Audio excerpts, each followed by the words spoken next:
Mateni Wole Samuela wasi ono. Asa tiku na katu i Jehova, e na nonra unua na kai Filistia ka ulubitu. Ia era sa kadivira na bete, ke ira na rai, ko ira na kai Filistia, ka kaya. Adhawa me da kawa e na huku ni katu i Jehova. Da waki takila we kitou, se kitou na wakauta wakaiwei, ki na kena tikina. Ara sa kaya, ke wakandou sa wakauta yani na katu ni kalou ni Israeli, do kaku ni wakauta wale. Ia do wakauta sarwa indo na isoro, di dakadala, do na kai wambulai. Ia e na kai kilai we kimdou se na huku ni dawa, sa senga ni kauta ni kina we kimdou na lingana. Ara sa kaya, adhawa na ka me isoro ni dakadala, me kitou wakauta yani wa. Ara sa kaya, e lima na somunandara, kaula, ka lima na kalawa kaula, me wakana kenda tui wili na nonda turanga na kai Filistia. Ni sa anduang baunga na mate, sa tau i kimdou kera ngā ke ira tau na numdou turanga. I andou ngai kawa, e sona i wakata karakara ni numdou somunandara, ka sona i wakata karakara ni numdou kalawo, sa wakatadana na wanua. I andou wakaruoro taka na kalu ni Israeli, e nangai wakamamanda takambeka, ko koea na lingana we kimdou, ke ira na numdou kalu, ke na numdou wanua. I adhawa andou sa wakauko ataka kina, na lumdou, me wakaya sa wakauko ataka, na londa na kai chipita, kei fero. Ni sa dhakamana oti ko koea, veira. Er sa sianga li ni tale ire ani, na tamata ar sa ngai lako kina. Iongo, ngā mundu ia kadakawa, endua nei gingi ni aya wo, ka kauta e rua na puluma kawe lewa, sa tona sudun rau.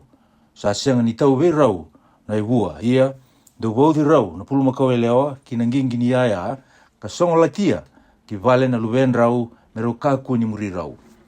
Ka kauta na kautu i Jehova, ka wawondoka ki ngingi ni aya ia na aya kola, dou sa wakauta wa me isoro ni dakadala, dou tunga ki nandua na kato leilai, me tu e na kena ea sana, ia dou ngai wakatalaya ni me lako. Ia mondo wakareida, se sa lako dhake e na sala ki na kena iala ala ki pedis se mesi, sangai koeanga kadakawa we kenda na ka dhali uongo. Ia, ke wakai sangai, enda nangai kila ni sa sianga ni lingana kai witi kenda. Aka nga sa eado wakailoa weekenda. Ara sa raka wakakina ko ira na tamata. Era sa kauta i rua na puluma kawe lewa sa tona sudun rau. Ara sa no kati rau kina ngingi ni aya ka songa latia na luwen rau i vale. Ia ara sa wawondoka na katu i Jehova kina ngingi ni aya kina katu leilai sa tu kina na kalawu koula kena i wakata karakara ni nonda somunandara. Ia ero sa lako wantondonu na puluma kawe lewa e na sala sa lako sara ki pedi se misi. Arau sa muria na salatu, arau sa tangi lako ngā, ka senga ni ngole ki nai matau se nai mawi. Ka sa muri rau ira tau na nonda turanga na kai Filistia, ka dhoba na yale ala ki pedi se misi. Ia ero sa tamusu ki wititiko e na mbuda ko ira na kai pedi se misi, ar sa tada ki ka raida na kato, ka reki nira sa raida. Asal ko may nanggingin niya, kinawere i Joshua na kay pedi siya misi. Asa tu bondo kina, iya sa tu may kihain doon na batulewu. Ar sa talaka na kau ni gingin niya, kadambori raw na pulma kawelewa may sorokama, Jehova. Iyo ko ira na liwai, era tau da sombu, na katu i Jehova, kina katu laylay, sa tu batakaya, sa tu kina na yaya koula, katoda, kindela ni batulewu, kar sa wakadambora iso na isorokama, ko ira na kai pedi se misi, ka wakamatea, iso na isoro Jehova, e na singa koea. Ia ni tau sa reida ko ira tau na turanga 5 ni kai Filistia, ira tau sa lesu, ki Ekironi, e na singa koea. Ia na sumunandara kolongo, era sa sulia na kai Filistia, me isoro ni dakadala Jehova. Endua e na wuki Asitoti, endua na wuki Kesa, endua na wuki Asikiloni, endua e na wuki Kada, endua e na wuki Ekironi. Kena kalawa koula, me wakana i wili ni koro kedanga ni kai Filistia. Sa nonda tau na turanga 5. Ia, na wei koro wakambai, ke na wei koro lalai, ki wanua. Ia, sa i wakandina, ka dhoba na singongo, na watu lewu er sa tau da kina na kato i Jehova, e na wera i Joshua na kai pedi se misi. Asa ea viti ira na kai pedi se misi ko Jehova, nira sa rai ki na loma ni nona kato. Asa ea vita we ira na tamata e leo 5 sanga wulu na undolu, ka vitu sanga wulu. Asa tangi na tamata, Nisa e viti ira ko Jehova na lewe bunga, mai we ira na tamata. Arsa kaya na kai pedi se misi. O dei sarawata me tu, e na mate i Jehova na kalu yalo sawa ongo. Ia, e na lago dage wei dei, o koea mai wei kenda. Arsa tala e sona tamata, wei ira na kai kiriadi tiarimi. Arsa kaya, erasa kauta tale mai na kato i Jehova, ko ira na kai Filistia. Do lako sombu mai, mundu kauta dake, wei ki mundu. Wasi e vitu, arsa lau mai na kai kiriadi tiarimi, ka kauta dake na kato i Jehova, ka kauta ki na vale i epi na tapi, mai ki pea. Arsa angisi Eliasa, na lubena, mengarawa na kato i Jehova. Ia sa ati kontende mai kiriadi tiarimi na kato, ia sa rusanga wulu na yambaki. Ia sa tangi di Jehova, ko ira kete ngā na matangali Israeli, asa vosa ve ira kete ngā na matangali Israeli ko Samuela, kakaya, te wakake muni sa maki ve Jehova, e lo muni tau doko, muni mbiuta na nora kalou na kaitani, ke asi te rodi, mai na ke muni maliwa. Ka warau taka na lo muni ve Jehova, kangarabi koe ndondoa ngā, e nangai wambulai ke muni ko koea, mai na lingandra na kai Filistia. Era sanga imbiuti ratani, na peali, ke na asi te rodi, ko ira na Israeli, arasanga rabi Jehova ndondoa ngā. Asa kaya ko Samuela, muni wakasua muni rawata na Israeli ke ngā ki Misipi, ia kauna masula ki ke muni ve Jehova. Arasa songo ni wata ki Misipa, arasa ataki wai, ka sovara e na mata i Jehova, ka lolo e na singa koea. Arasa kaya me kia, enda sai wala da ve Jehova, asa le wai ira na Israeli ko Samuela mai Misipa. Ia nira sarongoda na kai Filistia sa songo ni wata mai Misipa ko ira na Israeli. Era sa lago dake ko ira na nonda turanga na kai Filistia mera wei wala ke ira na Israeli. Ar sarongoda ko ira na Israeli. Ar sa rerwa ki ira na kai Filistia. Asa kai vi Samuela ko ira na Israeli. Mo ka kuni demu ni tangi vi Jehova na nonda kalou. E na hukunda me wambulai kenda mai wei ira na kai Filistia. Asa kauta ko Samuela indona lami sa suduma tiko na tinana. Asa wadomora tau doko me sorokama ve Jehova. Asa tangi ko Samuela ve Jehova e na hukunda na Israeli. Asa wararongo wa ko Jehova. Ia ni sa wadomora tiko na sorokama ko Samuela er sa tor mai na kai Filistia mera wei wala ke ira na Israeli. Asa ia na kurukuru wakandomo i lewu ve ira na kai Filistia ko Jehova e na singa koea. Ka wakumbu taki ira arsa mukuti ira ko ira na Israeli. Asa lagoyani e Misipa ko ira na Israeli, ka didi muri ira na kai Filistia, kai vitira, kai ado, kina ruku i pedi kari. Asa toro indona watu ko Samuela, ka wakanduria e na malio i Misipa kei seni, ka watoka na edana ko Epinisa, na watu ni bebuke, nisa kaya sa buke kenda ko Jehova, ka doba na ngaunongo. Arsa mulmul musombu, na kai Filistia, ka sianga ni lako talemai, kina nonra yala na Israeli. Kasabi wala ke ira na kai Filistia na linga Jehova, e na ngauna keda i Samuela. Ia saba ka suka itali ve ira na Israeli na ve koro, ra ko vea mai ve ira na Israeli, ko ira na kai Filistia, mai ekironi kayado ki kada. Na kendra vea sana tali ngasa tauro tali, ko ira na Israeli mai ve ira na kai Filistia. Asa sautu ko ira na Israeli ke ira na Amuraiti. Asa lewa ira na Israeli ko Samuela na ve singa keda nga kambulakina. Asa ala ko woli na ve mbaki ki pedeli, ke kilikali, ke Misipa, ka lewa ira na Israeli na sana keda nga ngori. Asa anda ule sumai ki Rama, asa atiwa kina na nona vale.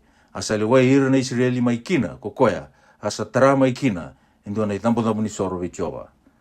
Wase walu, ia ni sanga se ko Samuela sa le sirau na luvena, me rauturanga ni lawa ve ira na Israeli. Ia na yada ni nona ulmotua ko Joeli, ke na yadana na kene karua, ko e paia, rau sa turanga ni lawa ko irau, mai pieri sepa. Rau sa sianga ni muria na nona iwala ko irau na luvena, rau sa buki me nguta na iau, ka taura na isulisoli, me rau lewa wakatani, rau sa wakatani taka, kina na lewa. Arsa songo ni wata ko ira kete ngana ngasi ni Israeli, ka lako ve Samuela ki Rama. Arsa kai ve hua, reida, ko sa ngasi mai ia na luvemu, rau sa sianga ni muria na nome walwala. Mole sia manda weekenda indo na tui, mele weekenda, me wakata ki ira, na hui matini tu kete ngana. Ia sa dha ve Samuela na kaungo, nir sa kaya, so lia weekenda indo na tui, mele weekenda.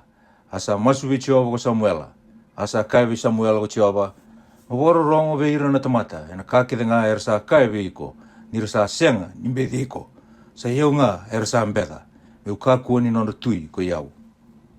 Me wakana ka ke ngā sa kawa mai na singa ko wa kauti ira daki mai kina mai chipita ka dhoba na singa ongo niru sa beauty au kangarava na veikolo tani era sa kita ka wakatela ngā kina ve iko. Iongo mawarorongo kina nona vosa ia mo tukuna wambimbi sara ve ira ka wakatakila ve ira na nona i wala na tui sana le ira. Asa tukuna ke ngana vosa i choa Samuela ve ira na tamata era sa masuta hua mendua na nona tui. Asa kaya ko kaya ngona nona i wala na tui sana le kemni e na kauti ira na lubemni ko kaya kalisia me yanga hua kina nona gingini turanga. Ka mera nona tamata ndau pondo ose ka so mera didi ka liutaka na nona gingini turanga. Ia e na lesia so mera turanga ni yau ndolu.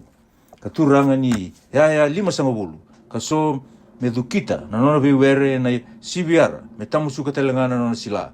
Ka mataitaka na nona ya ni walu. Kina ya ni nona ngingi ni walu. Ia e na kauti ira ko koea na nomuni ngone lewa me radaka kakana kamida. Me randau baka sasanga talenga kandau bababi. Ia e na kauta talenga ko koea na nomuni viwere kina nomuni viwere ni weni kina nomuni vi olive. Ia na kea na kavinaka kana suleve ira na nona tamata. Ia e na kauta na kea na ikatini ni nomuni sore ni kau kina nomuni viwere ni weni ka sulia ve ira na nona mata ni vanua ke ira na nona tamata. Ia e na kauti ira talenga na nomuni tamata ke ira na nomuni wanda ke ira na nomuni dorbo binaka ke na nomuni asa me rayanga e na nona dakadaka. E na kauta ko koea na ikatini ni nomuni sipi ia ko i kemni e na nona tamata. Kemni na ngai tangi sara e na singa koea e na huku ni nomuni tui kemni sa ndingi taka me nomuni. E na ngai sianga ni rongo ki kemni ko tsawa e na singa koea. Harasa mbese ngana tamata i woro rongo na vosa i Samuela. Harakaya e sengai mendua na neima mitui. Me kei mami sa wakataki ira na vei mati ni tu kerenga. Me lewai kei mami na neima mitui ka liutaki kei mami ka laki ia na neima mi walu. Asa rongo da keda ngana nondro vosa na tamata ko Samuela. Asa lagi tukuna e na dalinga i Chiova. Asa kai Samuela ko Chiova woro rongo kina nondro vosa ka mulia ve ira indo na tui. Asa kai ve ira na Israeli ko Samuela ni lako na tamata ya andua kina nona koro.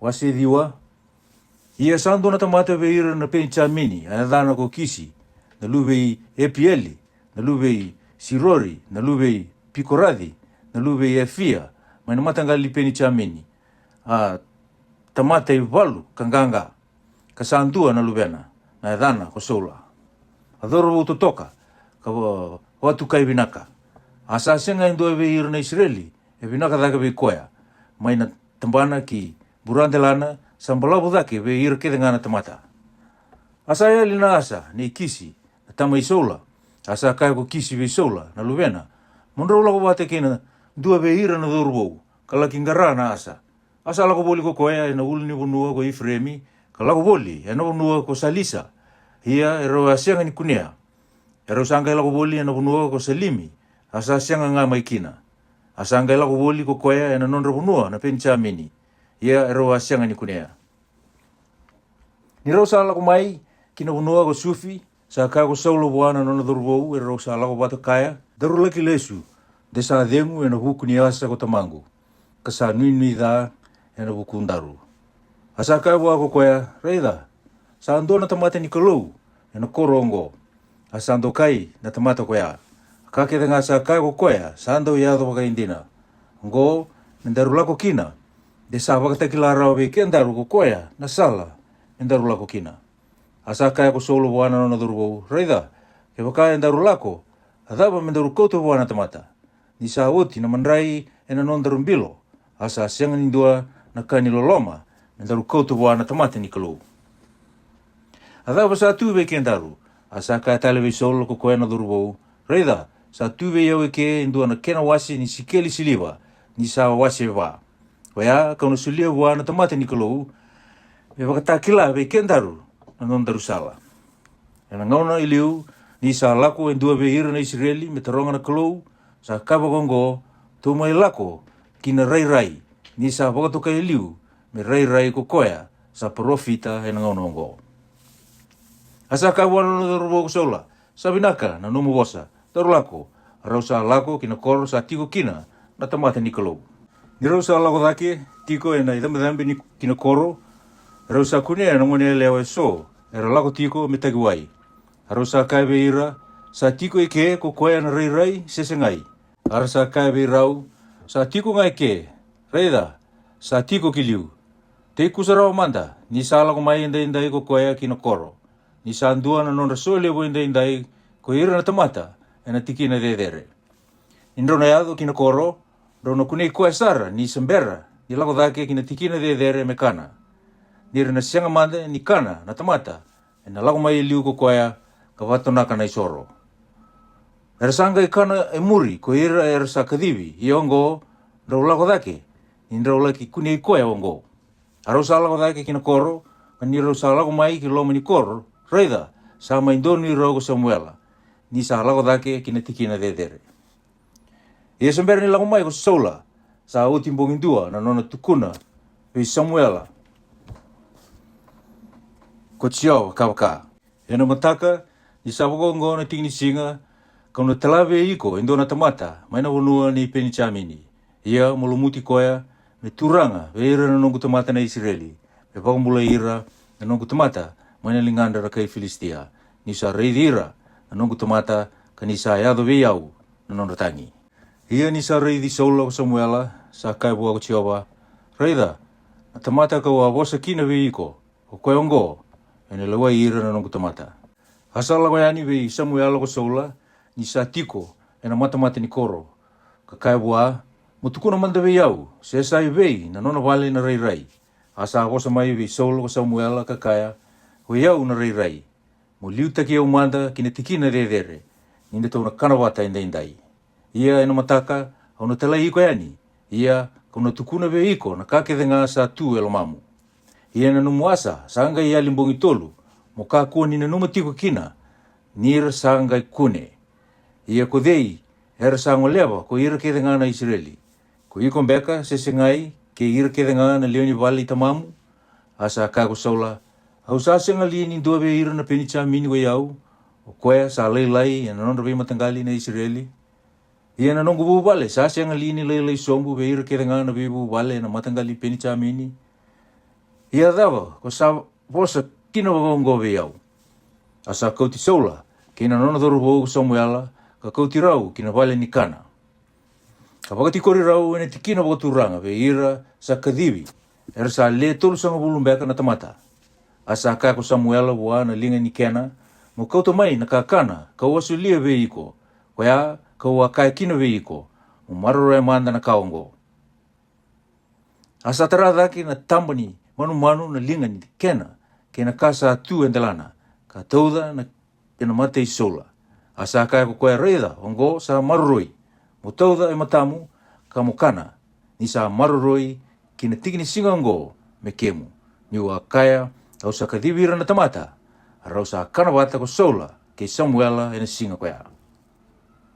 Ia ertau sala ko sombu, kina koro, mai na tikina dedere, ia erau sa veo saki. Ke Saula e na ndela ni wale. Arau sa sou e na mataka, ia ni sa kinda na mataka, sa kadivi Saula o Samuela, kina ndela ni wale, ka kaya. Motu, me utalai ko yani. Asa tudake ko Saula, arau sa dhuru yani, kita utumba. Ko koea ke Samuela. Ni rau sala ko sombu, kina imbili ni koro, sa kaya ve Saula ko Samuela, mo wosa boana dhuru bou me lako manda yani, me liuta ki kiandaru. Asa lawa yani ko koea. Ia ko iko, mo te itu wakalele manda, me tukuna ve iko, na wosa ni kalou. Wase chini, asa tauro Samuela na tawaya wai, ka Libia, kina uluna, ka ringuthi koea, ka kaya, sa sengai mbeka ni lumuti ke muni ko Jehova, mo nona turanga na nona i bota. Ni ke muni sa lakotani, ve iau indai, ko nina sota kaya, le rua na tamata, sa vole aka kina imbulu i Racheli. Ena nonra yala na penicha mini, mai Selisa. Arona kai ve ke muni, sa kune, na asa, ko ala kingara, reida, sa dengu ni na numa, na asa, ko tamamuni, asa nui da, ena hukumuni, kakaya, na dawa, me udakawa, ena huku, ni luwengu. Ieni ke muni sa alakotani mai kea, kako ni sa yado kina, kau, mai te pori. Rono sota mai ki a kina le tolu na tamata e tau sa lako da ki wana kalou ki pedeli. E ndua sa dolata e tolu na luvini me, kan dua tale sa dolata e tolu na imbuli manrai. Kan dua telanga sa dolata, e ndua na sanga waini. Arto na wakati ngi kemuni, ka sulebe kemuni rua na imbuli manrai ia, muni tauranga ve irtou. Sa oti koni na yado kina unua de ni kalou. Sa tiko kina e ndua na non rivalu na kai Filistia.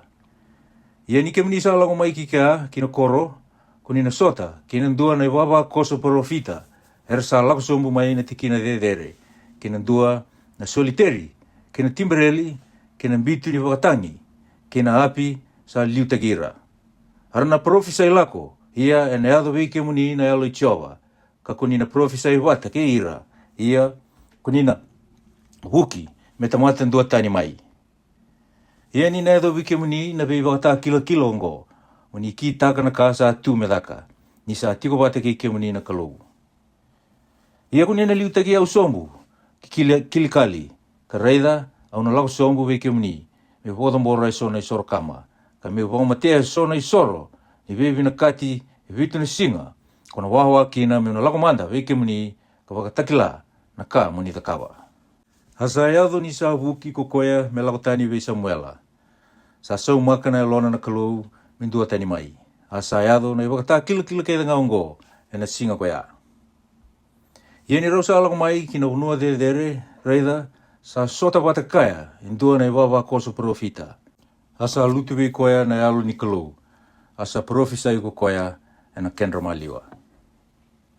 Ia ni rasa kunia ko ira ke denga, e rasa kilei koya liu, ni sa profisa i wata koya ke ira na profita, e rasa andui vei kanaka ko ira na tamata. Adawa ongo sa yado wa na lu vei kisi. Sa tiko ligo saulo talanga vei ira na profita, asa awa semua e ndua na tamata sa tiko mai kia kakaya, ia ko dei na tamanda tu. O koya ngo sa ndau kaina kikina, sa tiko ligo saulo talanga vei ira na profita, ia ni sa uti na profisai sa lako mai ko koya kina tikina dere. Ia sa kaya vei saulo na tamana lailai, vei koya talanga na nona dorobou, roa lako ki vei, asa kaya ko koya, mengarana asa. Ia ni kero a senga ni kunea, kero a lako vei Samuela. Asa kaya vei saulo ko tamana lailai, mutukuna manda vei au, se dawa sa kaya vei kemunarau Samuela. Asa kaya ko saulo wana tamana lailai. Sa tukuna, waumadala vei kirau ni sa kune na asa, ia na kani mati ni tu ka wasa kino wau Samuela, sa senga ni tukuna wa. Asa kadivi rawate na tamata o Samuela vei Tiowa ki Misipe. Asa kaya vei ira na Israeli, sa wasa wakongo ko Tiowa na kalou ni Israeli, awa kauti ira na Israeli dake mai Ichipita, ka wangambulai kemuni mana lingana na ka Ichipita, kina lingana na matintu ke tanga, era sa wakasora rata ke kemuni. Ia kemuni sa ambeda indai na nomuni kalou, o koya, ka wangambulai kemuni, mana nomuni, wakaloloma ke tanga, kina nomuni kararawa. Ia kemuni sa kaya otiwa, molisia ngā vei kenda indua na tui, ia koe kemuni, moni mai tuenda indai na mate Tiowa, na nomuni vei matangali, kina nomuni vei undolu. Ia ni sa wakasongo ni rawolega mai na nonra vei matangali ke tanga na Israeli o Samuela, sa wakambau na matangali peni chamini. Ia ni sa kauta wolega mai na matangali peni chamini, me wakana nonra vei wuvale, sa wakambau na wuvale matiri, asa wakambau ko sola, na lu vei kisi. Ia ni rasangare koya, sa senga ni kune. Era sa angai tarungi Tiowa tale, sa nalako mai ki kia na tamata se sengai, asa kaya ko Tiowa, reida, sa wuni taki koya, hena ia, ara sa didi ani, ka kauti koya mai kia.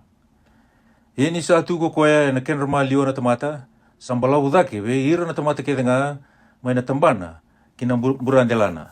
Asa kaya ve ira na tamata ke denga o Samuela, do sa reidi koya, sa dingi taka ko Tiowa, ni sa senga i tautou watakaya ve ira na tamata ke denga, se sengai. Arsa kaila ko ira na tamata ke denga kakaya, membula na tui. Sangkai tuku no Samuela ve ira na tamata, na iwala ni mati ni tu, ka wala ina ndua, na iwala, ka maroroya, e na mati Tiowa. Asa tala ira ni na tamata ke denga o Samuela, na tamata e andua ki na nona vale. Asa lako talanga yani ko Saula ki na nona vale, ki kipea, arsa lako kaya, so na tamata i walu, o ira, sa poku ngeta na ilonro ko koe na kalou.